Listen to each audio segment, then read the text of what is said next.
নমস্কার বন্ধুরা, রন্ধনে বন্ধনে আপনাদের অনেক অনেক স্বাগত।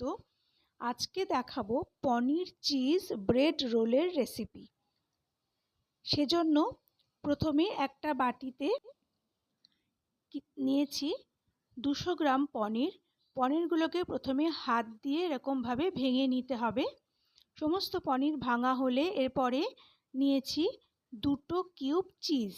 চিজগুলোকেও ছুরি দিয়ে কেটে কেটে ছোট ছোট করে কেটে নিয়েছি, এগুলো পনিরের মধ্যে দিয়ে দেব।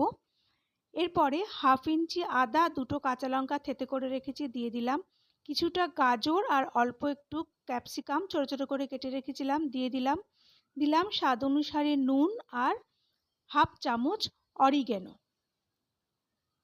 এরপর সমস্ত উপকরণ হাত দিয়ে খুব ভালো করে মিশিয়ে নিতে হবে, তাহলে আমাদের পুর তৈরি হয়ে যাবে।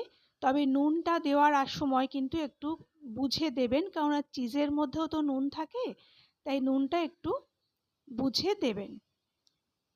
তারপরে কয়েকটা পাউরুটি নিয়েছি, পাউরুটির সাইডগুলো ছুরি দিয়ে কেটে বাদ দিয়ে দেব। আমি ব্রাউন ব্রেড নিয়েছি, আপনারা ইচ্ছে করলে হোয়াইট ব্রেডও নিতে পারেন। সমস্ত পাউরুটিগুলো সাইডটা এভাবে কেটে নেওয়ার পরে একটা বাটিতে নিয়ে নিয়েছি কিছুটা খাবার জল। এবার একটা পাউরুটি সেই জলের মধ্যে 2 পিঠি চুবিয়ে নেব। তারপরে পাউরুটিটাকে 2টো তালু হাতের তালুর মধ্যে রেখে খুব জোরে চিপে চিপে সমস্ত জল বার করে দিতে হবে।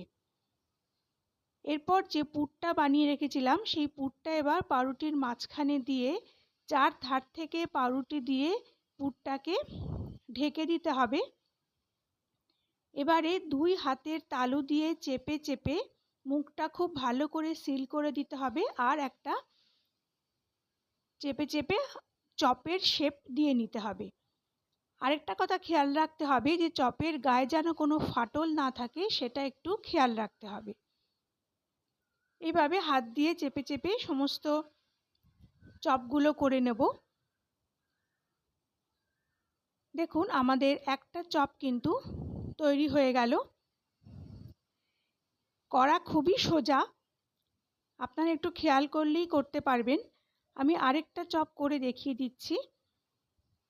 হাতের তালুতে চিপে সমস্ত জল বার করে দিয়ে তারপরে পুরটা ভেতরে দিয়ে চারদিক থেকে পাউরুটি দিয়ে মুড়ে এবার 2 হাতের তালুতে চেপে একটা চপের শেপ দিয়ে নিতে হবে।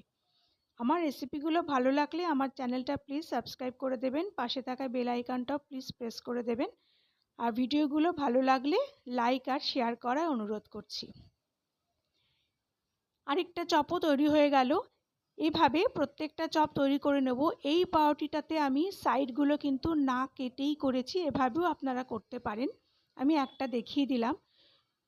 এরপরে সমস্ত পাউরুটিগুলোকে এবার হাত দিয়ে একটু চেপে চেপে আমি একটু ওভাল শেপ করে নিয়েছি। আপনারা ইচ্ছে করলে গোল শেপেও রাখতে পারেন, তবে ওভাল শেপ করলে দেখতে একটু ভালো লাগে, ওই জন্য সবকটা চপ আমি এরকম ওভাল শেপের করে নিয়েছি।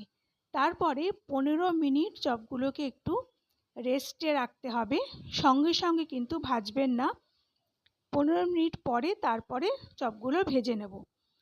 কড়াইতে তেল দিয়ে তেলগুলো খুব ভালো করে গরম হলে তাহলেই কিন্তু চপগুলো দেবেন, এবং দেওয়ার পরে খুন্তি দিয়ে একটু একটু করে তেল প্রত্যেকটা ব্রেড রোলের ওপরেই দিয়ে দিতে হবে, যাতে সমানভাবে ব্রেড রোলগুলো ভাজা হয়।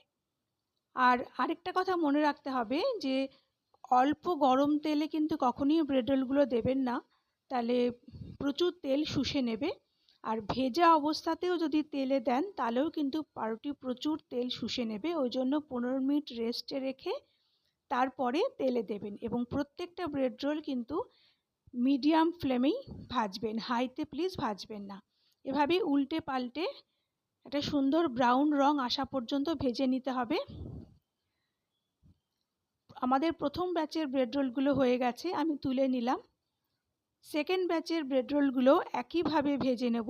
এই ব্রেড রোল আপনারা সন্ধেবেলা চা কফির সঙ্গে স্ন্যাক্স হিসেবে খেতে পারেন, বাড়িতে গেস্ট আসলেও তৈরি করে দিতে পারেন। খুব তাড়াতাড়ি তৈরি হয়ে যায় এবং অত্যন্ত মুখরোচক, খেতে অত্যন্ত ভালো লাগে। সমস্ত ব্রেড রোলগুলো তৈরি হয়ে গেলে আমি টমেটো সসের সঙ্গে সার্ভ করেছি। একটা ব্রেড রোল আমি ভেঙে দেখিয়ে দিচ্ছি, দেখুন ভেতরটা দেখতে কতটা সুন্দর হয়েছে, খেতেও কিন্তু ততটাই ভালো হয়। আশা করি আমার আজকের রেসিপিটি আপনাদের ভালো লেগেছে। পরের দিন আবার একটা নতুন রেসিপি নিয়ে চলে আসব। ততক্ষণ আপনারা ভালো থাকবেন, সুস্থ থাকবেন। নমস্কার।